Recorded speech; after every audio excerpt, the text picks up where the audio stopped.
So Raising Kanan is officially back with season 2, picking up with 3 months after the events of Kanan shooting Detective Howard, and this was confirmed in multiple conversations from Detective Howard in hospital. Marvin not speaking or seeing Juke in 3 months, and neither did Rock see Symphony. So now we know where we are with the timeline. The theme of this season is the ties that bind, and with all of the relationships which are strained, the theme really is perfect, which matches the episode title. The more things change, especially because Rock is having this common idea and belief that she can tie a family together. But as we all know from the strained relationship between Marvin and Juke, Lou and Rock, and all of the other relationships from Famous, Jessica, and everybody else, if you try and force this bond and fix these relationships which are broken, all you're doing is papering over the cracks, and eventually everything will come crashing down. And this is what I think episode 1 has set the foundation for. You've got Lou in the music business, Marvin's got more of a role in Rock's organization, Kanan's questioning whether he's up to it, Juke's still hurting from Nicole's death, but Rock being Rock, she's focused on expanding and making sure she's the queen. But with that being said, let's have a look at where all our characters are 3 months after season 1. So we pick up with Kanan in Virginia, and you could sense he's been thinking about the events of shooting Detective Howard a lot this summer, and he even admitted it messed him up with him having nightmares. And we all saw the look on Kanan's face when Rock said Howard was awake but doesn't remember anything. But this is one of the reasons why Kanan is scared. But we're gonna learn more about backstories in season 2, and something which was mentioned in the conversation with Aunt Deb and Rock was something to do with what happened to Rock's parents, which we never got the answers to. So let's see what we learn through this season. Now with Detective Howard, he's been in hospital for 3 months, but he doesn't remember anything. Whether he's playing a game or not is yet to be seen, but I think he is, especially with the way he looks at Kanan's folder and deals with Detective Beck. And we do need to mention, she doesn't believe Howard's got a memory loss, and she showed she's not scared. So she's someone who I think will come very close to uncovering the truth. But something which was very important, when Howard was in hospital, they found someone who is a match for his bone marrow transplant. So ironically, what Rock doesn't know is, instead of killing Detective Howard, she indirectly saved him.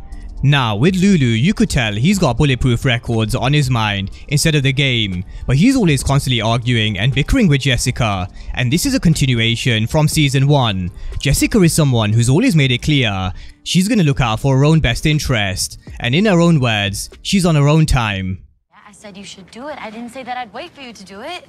I'm on a different clock than you, Lou. So is my little brother. What are you on, Crown Town? I'm on my time. So that was from season 1, and now that Lou may have found himself a new love interest with Zisa, and Jessica possibly on her way to LA, I still think we need to watch her moves, especially because we're gonna see a rivalry increase between Crown and Lou. Now with Rock, she's got Queens on lock. She watched Warrell and Unique's crew being swept up by the cops, knowing these corners are dead, because she hasn't just built a crack house, she's built a whole goddamn crack building in the projects. But she also looks after the residents and even fixed the lift that was out of order for 10 years, something which was mentioned in season 1. But we saw Kanan reuniting with Marvin and Scrappy, who by the way really does need to watch himself because he was warned about his gambling addiction, yet he still carried on in his mom's basement, which I will come back to later on in this video. But it continues with the theme of learning people's backstories, and Scrappy and gambling is another. We also learn Unique's time in jail will be a short one, Jukebox is still hurting from Nicole's death, and law enforcement had no case on Marvin because Tony apparently skipped town, which definitely isn't a coincidence. But he still had to go to anger management therapy where he met Renee, and a place where I think more secrets and backstories will be revealed from Marvin's side, especially considering he really is trying to connect with Juke, but Juke's having none of it and made it clear to Kanan she's got no plans in forgiving him. So now that we've got a feel for where everyone is, we're back in Queens, and Jukebox has actually been staying in Kanan's room for the past 3 months, and we saw her looking through old photos until she comes across of one of her and Kenya, who's Jukebox's mom, and this really does get Jukebox's emotions going, especially because Nicole's death is still raw. We saw her at her grave, and just like Kanan, she's been all on her own all summer, thinking about the events that played out in season 1. And we need to remember, Juke is just a kid as much as Kanan is, and they should be doing what kids do, but Juke is aware of the world they live in. But I'm sure we're now gonna see her try and find Kenya. But in comes Kanan, who really does show a different layer compared to season 1. First he wanted to be in the game, but now he's not so sure. But as the older Kanan's narration told us, shooting Detective Howard had him shook, and you stay shook until you do it enough times, until you ain't shook. So we really are going through a transition phase for Kanan. But let's stay with the family, and we're gonna come to Raquel's organization in just a moment. Now if you ever wondered who taught Kanan chess, Lou is probably the answer we were looking for, which definitely is a nod to power, because we saw Kanan playing chess a number of times. But I'm sure we were all Kanan and Lou in this scene, watching Marvin try and connect with Juke. But as much as Marvin tried, this relationship really is broken beyond repair, and I'm not sure if Juke is ever gonna forgive Marvin. But one thing's for sure, Marvin is trying, and so is Raquel. She made a point of how it's all about family, and even though they've all got their differences, at the end of the day, they're blood. But you could tell on the faces of each and every single one of them, nothing is ever going to be the same. Especially because Juke made Kanan realize Raquel should never have asked him to shoot Detective Howard. That shit was wrong. And we saw Kanan's face when he did have the conversation with his moms, which we'll get around to in just a moment. But as much as Marvin's been trying with Juke, we saw Lou reach out to Raquel because he knew he was fucking up, because he's been spending way too much time at his record label, which definitely won't slow down. Now he's got his eyes on Zisa, and it's also his way out of the game. So let's talk about the game, and Raquel's in a circle, which consists of Scrappy, Marvin, and Lulu, when Lou turns up that is. So we've got a sense of how Raquel is putting more trust in Marvin, because she's also a woman who pays close attention to every single detail. For example, Scrappy's gambling habit, law enforcement sniffing around, and taking care of everyone in the projects. But one mistake I think she is making is Worrell. She wants to bring Worrell on board because she wants to expand, and the reason why I think she's choosing not to kill him is because bodies are bad for business, and she referenced how you need to keep enemies close. And this is a reference to Law 2 from the 48 Laws of Power, never putting too much trust in friends, but learning to use your enemies, because if you hire a former enemy, he may have more to prove, and the key to power is having the ability to judge who best furthers your interests in all situations. So breaking this down, she knows if she brings Worrell on board, the rest of Unique's crew will follow, and not only does it weaken Unique's organization, but it also allows her to expand quicker. But if she kills Worrell, she won't gain the backing of the rest of the crew, and the repercussions would possibly be a war. Now in season 1, we saw how Lou was a go-to guy to get shit done, and it was Raquel asking Lulu how stupid his brother was. But I made reference to how we're gonna be in for a role reversal in season 2. So now we were watching Raquel asking Marvin what does he think about Lou,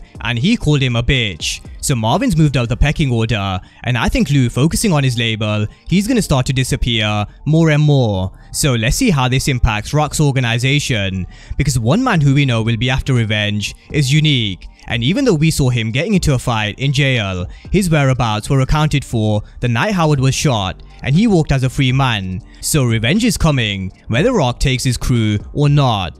Now Unique won't be the only one after revenge. Detective Howard is another. He walked into the precinct not because he was bored at home, because he wanted to gauge what was happening with his case, but he also saw Scrappy being questioned. And I really do wonder, could this be an avenue where he attacks Raquel's organization? But we all know Scrap is a die-hard soldier, even if he does have a gambling addiction. So let's see how Howard plays this, because I'm sure we're gonna find out whether Howard is playing a game with his memory real soon after this conversation with Raquel, which I think he is. Now on Symphony, there is a bit of tension between him and Raquel, but they still care for each other, and they both want what's best for Kanan. But Raquel made a point of how he's her son, and she knows what he's capable of, but Symphony knows he's scared, and Kanan did reveal some details to Symphony, so I really do wonder what he told him. But I'm sure Raquel won't be able to stay away from Symphony and vice versa, so I fully expect this relationship to evolve in season 2. Now on Famous and Jessica, Famous has actually lost his way a little, and with Jessica supposedly ready to move to LA after sleeping with Crown, let's see what happens with Famous, because his mixtapes haven't been doing so great, and I'm not sure whether Jessica will make it to LA either. Let's wait and see. But let's finish on this conversation between Raquel and Kanan, because if Raquel really loved Kanan and was doing all of this for him, then she should have let him stay in Virginia. Aunt Deb even made a point of how she was happy to enroll him in school over there, but Raquel wants to keep him close, And even though Kanan was honest and showed how scared he was, he's just another pawn on Rock's chessboard, and slowly I do think he's coming to the realization. But that's a breakdown of episode 1, which really did give us a continuation of these strained relationships and how family ties will be a big focus this season. So drop all your comments down below in the comment section, and of course if you are new to the channel and you haven't done so already, then remember to smash the subscribe button if you want to see everything Power Book 3 and Power Universe related. But as always, thank you guys for watching, and I'll see you next time.